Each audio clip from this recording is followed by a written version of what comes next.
അടുത്തത് ചിങ്ങക്കൂറാണ്.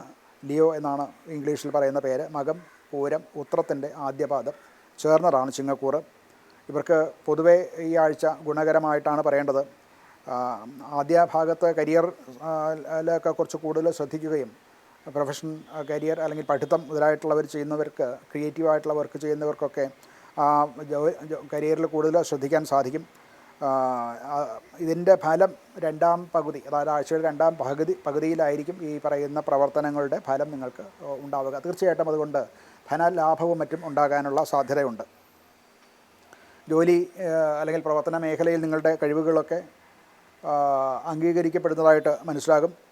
മറ്റുള്ളവരുടെ പിന്തുണ കിട്ടുകയും ഉയർന്ന, അതായത് മേലധികാരികളുടെ ശ്രദ്ധ ഉണ്ടാവുകയും ഒക്കെ ചെയ്യുന്നതായിട്ട് കാണാം. അത് ആഴ്ചയുടെ അവസാനത്തിലേക്ക് കൂടുതൽ പ്രകടമായിട്ട് കാണാൻ സാധിക്കുന്നതാണ്. ധനകാര്യത്തിൽ വരുമാനം വർദ്ധിക്കുന്നതായിട്ട് കാണാം.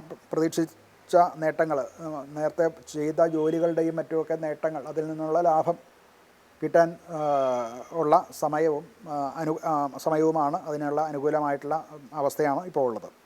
സന്തോഷകരമായിട്ടുള്ള ഒരു കുടുംബജീവിതം നയിക്കാനും കുട്ടികളും കുടുംബവും ഭാര്യ മുതലായിട്ടുള്ളവരോ ഒന്നിച്ചുള്ള സന്തോഷകരമായിട്ടുള്ളൊരു ജീവിതം ആണ് അനുഭവിക്കാൻ ഈ ആഴ്ചയിലുള്ളത്. പൊതുവെ ആരോഗ്യപരമായിട്ട് നല്ലത് തന്നെയാണ്. സൂര്യനെ, ചിങ്ങം രാശിക്കാരാണ്, അതിൻ്റെ അധിപൻ സൂര്യനാണ്. ആ സൂര്യനെ ഭജിക്കുക, സൗരഗായത്രി ജപിക്കുക, അങ്ങനെയുള്ള സൗരഗായത്രി മുതലായിട്ടുള്ള മന്ത്രങ്ങൾ ഉപാസന ചെയ്യുന്നതും ഒക്കെ കൂടുതൽ അഭിവൃദ്ധി ഉണ്ടാക്കാൻ നല്ലതാണ്. അതുപോലെ ദോഷങ്ങൾ തീരാനും അത് വളരെ നല്ലതാണ്.